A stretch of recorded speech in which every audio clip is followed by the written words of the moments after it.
Programa ADV Jus. Oferecimento Qualisystem Informática. Automação e serviços para a área do direito. 3234-2720.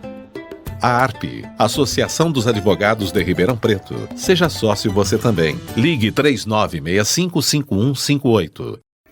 Olá, meus amigos do ADV Jus, muito boa tarde. Quero mandar um abraço especial para você que me acompanha aqui em Ribeirão Preto, em Sertãozinho, em Bonfim Paulista. E também você que me segue através do nosso site, o advjus.net. Muito obrigado. Hoje, com imensa satisfação, nós estamos recebendo o Dr. Sergei Cobra Arbex. O Dr. Sergei Cobra Arbex é meu colega advogado com vasta experiência na área do direito criminal. Ele é também professor de direito junto à FAAP, em São Paulo.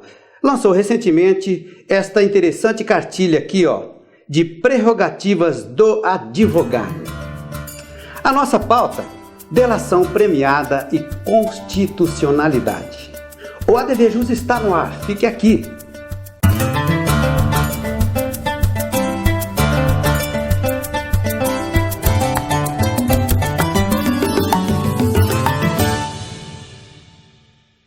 Dr. Sergei, muito obrigado, muito boa tarde, um prazer imenso em te receber aqui no estúdio do ADV Jus, doutor. Muito obrigado, é um prazer imenso estar, nós que estivemos juntos hoje numa palestra, estamos aqui agora nesse seu programa e vamos lá, vamos discutir os assuntos da justiça que é tão importante para o povo brasileiro. É verdade, doutor, o nosso tema aí está mais que em voga, a delação premiada, né? Mas no Brasil, para a população, ele emergiu há não muito tempo, não é isso? Então, a delação premiada já existe há muito tempo nas legislações, né? Só que a cultura do judiciário brasileiro, ela mudou muito. Nós tivemos um juiz no passado, Fausto de Santos, que hoje é desembargador, e isso não tem problema nenhum de falar, está tudo documentado, que na época não quis fazer um acordo de uma espécie de uma delação premiada com um criminoso internacional, que só queria ir embora do Brasil. E na época ele dizia, não vou fazer acordo com bandido. A justiça brasileira não negocia com a criminalidade. Só que a lei dá isso. Nos Estados Unidos chama plea bargain, que é um instrumento de barganha mesmo. É uma maneira que o legislador encontrou da pessoa sair do crime, ter uma pena mais leve e ajudar o Estado a destruir uma organização criminosa. A mim me parece, ou tenho certeza, que veio para ficar. O problema da delação premiada é a prisão para a delação. Isso é ilegal, isso é inconstitucional, e isso tem que ser enfrentado. Certo. O senhor acha que da maneira como vem, principalmente para a imprensa, evidentemente que a maioria dos que nos acompanham são da nossa área, da área jurídica, o senhor acha que da maneira que chega para o leigo, né, a forma como estão se conduzindo ou está se conduzindo a delação premiada, ela está sendo feita de uma maneira satisfatória, doutor? Olha, nós temos aí, até o dia de hoje, umas 25 delações num processo. É muita delação. Chuva de delação. Eu falei, no ano passado nem se fazia, né? Agora, esta operação tem trazido uma série de delações e eu não sei em quais circunstâncias, né? Eu prefiro acreditar que as questões de legalidade do processo possam estar sendo cumpridas, mas eu duvido que estejam todas sendo cumpridas. É esse que é o problema. Nós tivemos operações anuladas no Brasil, como Satyagraha, Castelo de Areia. Os advogados que estão nos assistindo sabem disso. Foram anuladas por procedimentos ilegais na condução do processo. Então, mais importante que a delação premiada é que o pessoal do Ministério Público e o juiz que está cuidando da causa tem que tomar cuidado com a legalidade, com a parte formal, para que depois não seja anulado um trabalho que a gente julga importante para moralizar o Brasil. Ninguém é a favor da impunidade, mas todo mundo, como eu, é totalmente a favor da legalidade. Doutor Sergei, a gente já viu aí algumas, inclusive autoridades máximas, se pronunciando a respeito do tema, né, da delação premiada e a respeito de delator. Para que ficasse assim bem claro para as pessoas que nos acompanham, eu gostaria que o senhor fizesse um parâmetro do delator, né, da delação premiada, com aquele antigo conceito que tinha de delator, doutor. É que, na verdade, as pessoas que foram pegas de surpresa com este levante de delações tiveram uma visão de que a delação é algo que inspira o que é de pior no ser humano, visões psicológicas, de comportamento, que isso não é bom para uma sociedade que seja baseada naquilo que se chama lealdade. Isso funciona na nossa vida normal, no nosso dia a dia, no nosso cotidiano. Isso realmente você não deve delatar ninguém, as coisas devem ser de maneira mais leais. Mas o legislador foi inteligente, ele implementou a discórdia naquilo que é o substrato mais valioso para o mundo do crime, que é a lealdade. Então ele faz as avessas, ele provoca um sentimento realmente negativo no seio da organização criminosa. Então me parece que, como política criminal, foi muito inteligente e veio para ficar. Tem inspiração na Itália, nos Estados Unidos, mas tem no Brasil também. Agora, o que eu volto a repetir, o que não pode é prender para obrigar a pessoa a fazer uma delação. E eu já vi projeto que está em curso para evitar que a pessoa possa fazer a delação presa. O que também não é uma boa, porque às vezes ela tem que ficar presa e tem que fazer a delação. O mais importante vai ter delação sim, mas respeito ao devido processo legal e principalmente respeito ao advogado que está atuando na causa. Quais nós poderíamos destacar, assim, como principais requisitos no qual o magistrado pode valer-se para ele acatar ou aceitar a delação premiada, doutor? Olha, a delação ela tem que vir acompanhada de situações, de outros depoimentos, de algum tipo de indício. A delação é uma prova. Sim. Eu vejo muito dizer assim, não, mas a delação isolada, claro, qualquer depoimento de forma isolada, ela não serve para uma condenação. Sim. Então, a partir da delação, você vai fazendo o cotejo das provas, vai fazendo por verossimilhança, vai entendendo se aquela delação, que pode existir uma delação mentirosa. Sim. Agora, se alguém se propõe a se autoacusar, é porque realmente alguma coisa ela está perdendo na vida dela. Porque também não é mil maravilhas ser delator, não. Sim. Não é fácil. Vai ter uma pena menor, mas vai ter uma pecha de alguém que está confessando o crime. E isso tem uma vantagem do ponto de vista da pena, mas tem uma consequência social também. Então o juiz tem que usar isso como mais um meio de prova para alcançar a verdade real dos fatos. Certo. Doutor, a partir do momento que foi concedido o benefício, da delação premiada, quais eventos posteriores eles podem voltar e poderão ali trazer uma inibição ou sustar o benefício? Agora, isso é muito raro acontecer, porque para chegar na homologação da delação, ela foi cotejada, ela foi comparada com outras provas que fazem esse arcabouço do processo. Então, o que me preocupa não é a delação e nem são as provas, é a maneira de conduzir a parte formal, respeito ao devido processo legal, a defesa, o conhecimento das provas. Isso tudo é que dá legalidade e dá a legitimidade até mesmo para uma condenação, porque depois, se não tiver tudo isso, pode ter uma anulação. É o que o senhor falou, legalidade, né, doutor? Legalidade.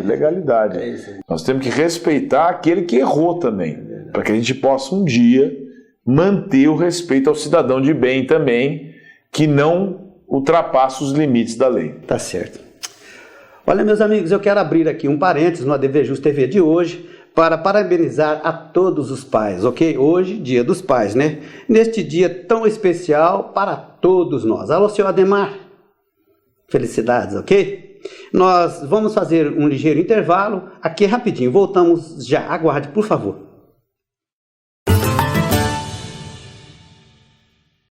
A ARP, Associação dos Advogados de Ribeirão Preto. Seja sócio você também. Ligue 3965-5158. Quali System Informática. Automação em serviços para a área do direito. Desenvolvemos o Quali Jurídico com controle de processo, agenda, gerenciador eletrônico de documentos, andamentos processuais, relatórios com filtros e controle financeiro. Oferecemos consultoria, assessoria, suporte técnico, projetos de infraestrutura com rapidez, segurança e ética. Quali System Informática. João Arca Depani Filho 137, 3234-2720. Espaço Homo, Zezinho Alfaiate, confecção e aluguel de trajes, 3234-7544. Ok, estamos então de volta com o ADVJus. Hoje, honrosamente, recebendo o Dr. Sergei Cobra Arbex. A nossa pauta, delação premiada e constitucionalidade. Dr. Sergei, como pode ou como é calculada a penalidade, por exemplo, de um apenado, aí com 15 anos de reclusão para iniciar em regime fechado? Qual seria, assim, a forma para realmente ele se ver tentado ali a entrar para a delação premiada de benefício? Então, na verdade, a delação premiada é uma escapada que ele tem, uma forma dele escapar desse processo, dessa pena alta que você citou, um exemplo de pena alta, entregando para o Estado uma quantidade maior de pessoas que estão envolvidas naquela mesma organização.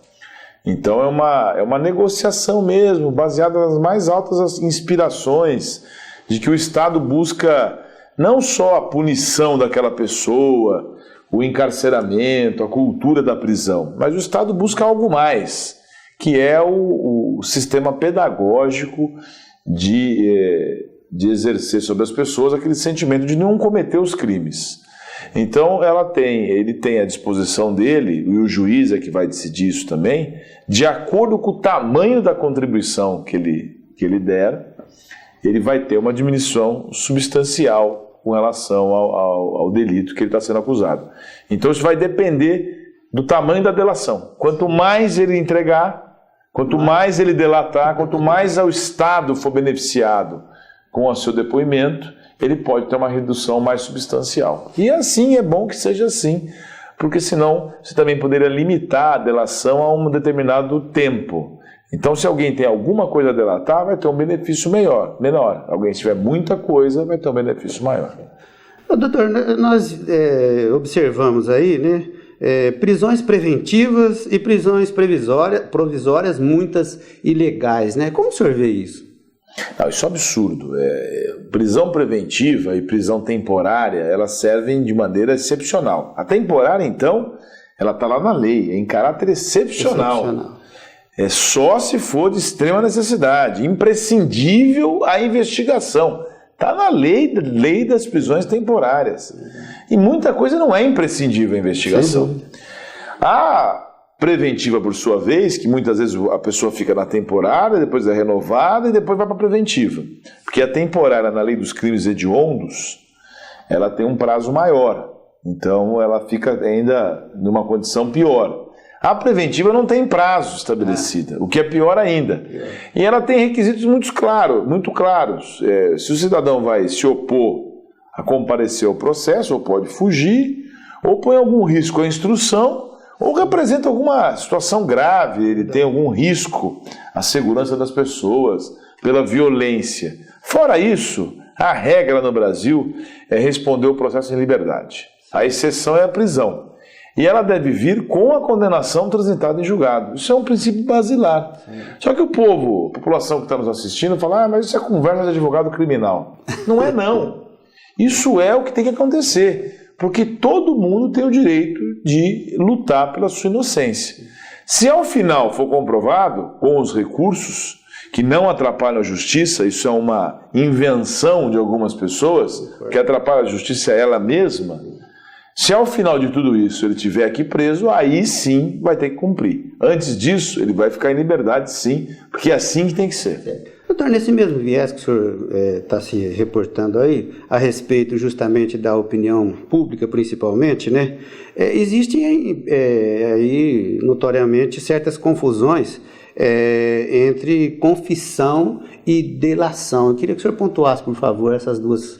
Não, confissão tem no Código Penal, e delação você tem em vários estatutos de lei. Você tinha lá na lei dos crimes hediondos, você tem na de proteção à testemunha, você tem agora nessa lei anticorrupção, que os acordos de leniência nada mais são do que uma espécie de delação que as empresas podem fazer com relação ao governo, que aliás já estão fazendo. E a delação é muito mais abrangente, né? A confissão ela tem no Código Penal já desde 1940. Sim. E ela tem uma redução muito pequena. Porque no Brasil, diferentemente de outros países, como nos Estados Unidos, você não tem o crime de perjúrio. Ah, sim. Você não pode ser condenado se você falar, digamos assim, ser considerado mentiroso. Nos Estados Unidos, se você for condenado e se disser inocente, você tem uma pena a mais, que é a pena do perjúrio. Aqui no Brasil, não. Então, a confissão, ao contrário, sim, ela diminui a pena, mas muito pouco. Mas ela existe. E ela é um instrumento que o réu também pode ter. A delação, não. A delação é uma confissão que tem que necessariamente impactar na organização, na quadrilha criminosa. Doutor, agora, uma coisa que a gente, de vez em quando, a gente ouve, inclusive eu mesmo na palestra que o senhor muito bem proferiu hoje lá no Sejur, no Dr. Brasil Salomão, para quem nós queremos enviar um abraço, da mesma forma para o Dr. Marcelo, o senhor se reportou um assunto no qual às vezes eu também me preocupo. É com aquela cultura que algumas pessoas externam, né? Quem não deve não teme. Isso é muito temerário, não é, doutor? Olha, isso aí, o Ministério Público, com todo o respeito aos ilustres representantes do parquê, que avançaram demais, em certa forma, por culpa nossa, que permitimos isso, muito embora façam um trabalho fundamental para a República, como um dos pilares de sustentação do Estado Democrático de Direito, isso tem que ser controlado. Tem que ser controlado, não. Essa expressão controlado é um pouco exagerada. Tem que ser fiscalizado. Porque todo poder precisa ter controle social.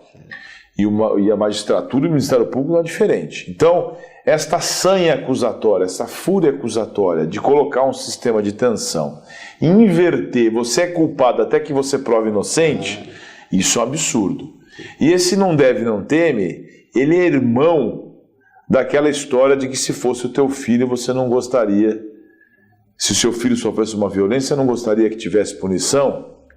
Você, como cidadão, até clama por justiça. Mas inverte a pergunta. Se fosse seu filho acusado, tivesse um problema, você não ia querer que ele tivesse um advogado, que fosse respeitado de forma decente? Então é isso que eu queria dizer. Cuidado com estas situações em que a acusação não respeita o direito de defesa. Tá certo. Olha, quero lembrá-los, meus amigos, que ainda restam alguns convites para o Baile do Rubi. Você sabe, o Baile do Rubi, uma promoção da Associação dos Advogados aqui de Ribeirão Preto. Esse recadinho é do Dr. Sérgio de Oliveira Dias. Um ligeiro intervalo, você sabe, aqui é rapidinho. Voltamos já já.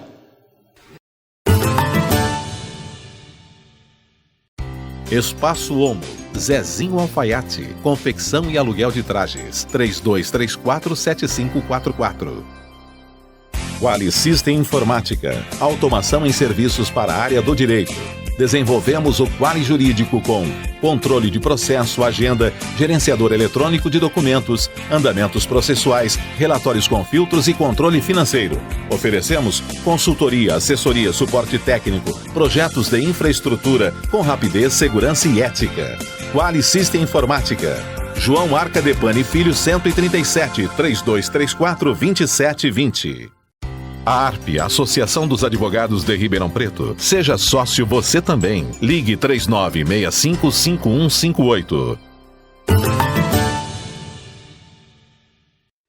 Legal, voltamos então com o ADVJus. Hoje, com imensa satisfação, nós estamos recebendo o meu colega advogado, Dr. Sergei Cobra Arbex. Dr. Sergei, agora a gente quer voltar um pouco o foco, sair um pouquinho da delação premiada, para falar um pouquinho de OAB, de Seccional Paulista, na qual o senhor está colocando o seu nome para o pleito que está se avizinhando. É isso, doutor? Bom, na verdade, e não existe candidaturas ainda, existem pré-candidaturas, até porque o processo da OAB é muito arcaico, muito antigo, e só permite campanha mesmo nos 45 dias anteriores à inscrição da chapa. Sim. Mas ninguém pode impedir o debate, porque o debate é salutar, por isso que nós estamos fazendo a nossa campanha de prerrogativas, que resultou nesta cartilha que eu estou distribuindo no estado inteiro. e assim o faço com muito orgulho, porque isso se confunde com a minha própria história na luta dos advogados, na luta pela dignidade da advocacia. E dentro desse debate vai surgindo a questão da OAB. É natural que aconteça isso, porque o advogado também é um ser politizado, na melhor acepção da palavra, e começa a pensar no futuro. E o futuro está chegando. E até lá nós vamos discutindo os grandes temas da advocacia. E um deles, em especial, a prerrogativa profissional. Tem vários outros, como assistência judiciária, que somos muito maltratados pelo convênio. O governador de São Paulo tem que aumentar a tabela dos honorários, isso é fundamental, eu não abro mão, e fazer com que a defensoria ou nos respeite, ou vai ter que ter outro órgão para cuidar da assistência judiciária, porque a defensoria, do jeito que está fazendo hoje, trata muito mal o advogado no seu dia a dia para receber os honorários e tudo mais. Questão do Sejusc, criada pelo Tribunal de Justiça, um absurdo completo, um absurdo total, por um provimento, tira o advogado do trabalho dele. Isso nós vamos cancelar na nossa próxima oportunidade, se a gente participar desse processo todo. Na minha opinião, o Sejusc, do jeito que está, tem que fechar. Sem advogado não pode funcionar. Ou tem advogado ou não pode funcionar, porque a lei diz isso, não é porque eu quero. Porque muitos acordos são feitos sem advogados, em prejuízo da pessoa e da própria justiça. Então tem muita coisa para trabalhar em termos de discussão. O debate está aberto, a campanha não, mas o debate nunca deve fechar na OAB, que é a essência da efervescência da sociedade brasileira. Principal, né, doutor? Doutor, o senhor acha assim, a gente, evidentemente que o advogado paulistano, que está ali em São Paulo, na Grande São Paulo, ele goza de alguns privilégios, justamente pela localização geográfica. O senhor tem algum pensamento, algum projeto voltado para os advogados aqui do interior, puxando um pouquinho a brasa para a nossa sardinha, doutor? Não, mas eu não me considero advogado da capital, não. Eu tenho militância no interior, eu tenho pai e mãe de interior, passei minha infância, frequento o interior, sou fã do interior. Eu, se pudesse, morava aqui. Mas meus pais estavam em São Paulo, né? Minha mãe, meu pai já faleceu já há um tempo, mas também teve carreira em São Paulo, então eu trabalho em São Paulo com muita honra, aliás. Mas gosto demais do interior e sei da necessidade que a OAB, que o interior tem da OAB. Porque numa comarca, às vezes, só tem 2, 3 juízes e o advogado que lutar, que enfrentar, vai ficar marcado. Não que ele não deva enfrentar, ele precisa enfrentar. Só que ele precisa ter o respaldo da entidade para dar a ele esta capacidade de gestão desta justiça e da sua dignidade. E não só a entidade de classe da cidade, da localidade, mas acima de tudo do Estado, inspirando ele a lutar. Mas não como uma coisa retórica, como uma coisa burocrática, no papel, cartaz, não, de verdade. Uma OAB que realmente defenda o advogado e também dê apoio à subseção. Porque a subseção precisa ter o apoio do Estado para poder atuar. Certo. Doutor, vamos dizer assim, num passado recente, se é que isso assim posso dessa forma colocar, as eleições da OAB, se eu não me engano, desde o doutor, que eu me reporte, depois que eu me formei, doutor Guido Antônio Andrade, para cá, eu não me recordo de ter tido mandato com mais de 3 contínuos, né? E isso aconteceu, se eu não me engano, veio acontecer aqui na gestão Durso. O senhor é a favor dessa continuidade, doutor? Não, na verdade a OAB ela tem características diferentes das eleições partidárias. Sim. Eu, Sergei, aí eu falo como Sergei, eu sou contra a reeleição nas esferas partidárias. Acho que a presidência da OAB estadual, uma só gestão é suficiente, porque é um trabalho hercúleo, o advogado vai sair do escritório. Então eu não sou a favor, não. Eu acho que dá para você fazer um trabalho muito bem feito nesses 3 anos. Tem algumas subseções que às vezes você não tem quadros. Certo. Então às vezes o presidente repete, e repete por competência, né? Não por negatividade. Só que eu sempre estou inspirando a renovação. Eu acho muito importante que as pessoas se coloquem, apareçam, para que haja renovação. Porque senão a gente fica sempre com as mesmas, porque não é o pessoalismo que ajuda no processo político. É a estrutura de Estado funcionando sozinha. Você não tem que depender de A nem B, nem mesmo do próximo que vai vir para salvar. É o projeto que tem que dar continuidade, não a pessoa. Tem que ultrapassar a pessoa. Então, portanto, eu acho que, principalmente agora, o Congresso vetou a reeleição. Verdade. Então o Congresso demora demais para ter esses temas. A OAB tinha que ter se posicionado muito antes. E tem que dar o próprio exemplo. A OAB tem que dar o exemplo para poder cobrar a ausência de continuidade também nos poderes públicos. Verdade. Doutor Sergei, nós estamos chegando no finalzinho do nosso ADVJus de hoje. Nós temos aí 30 segundinhos para o senhor deixar uma consideração final a respeito, principalmente, dessa pretensão em relação à nossa seccional paulista. Olha, o meu recado é o seguinte: nós temos que ter coragem para transformar esse poder tão importante da República, que é a justiça. E se a OAB, se a advocacia, ela é fundamental nessa estrutura, nós temos que ter essa capacidade de enfrentamento.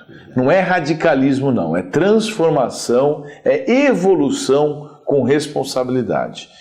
Eu tenho um serviço, uma história ligada às prerrogativas profissionais. E quero continuar essa minha história, independente de processos que vão vir. Então, o que eu coloco à disposição da advocacia é a minha história. Sim, pois não. Aliás, eu coloco todo dia, não é só para questões de OAB, porque eu gosto e sei que o advogado tem que ser valorizado na sua essência. Tá certo. Doutor, fiquei imensamente honrado com a sua presença aqui no ADVJus. Muito obrigado, viu?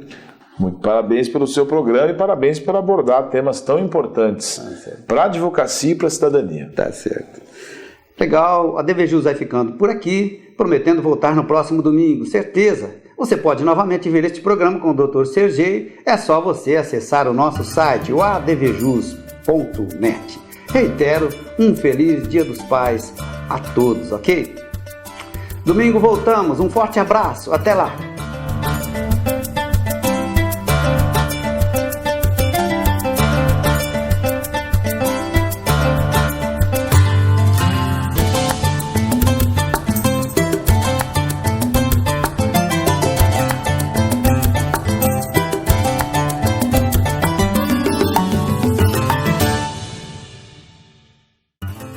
Programa ADVJus. Oferecimento Qualisystem Informática. Automação em serviços para a área do direito. 3234-2720. A ARP, Associação dos Advogados de Ribeirão Preto. Seja sócio você também. Ligue 3965-5158.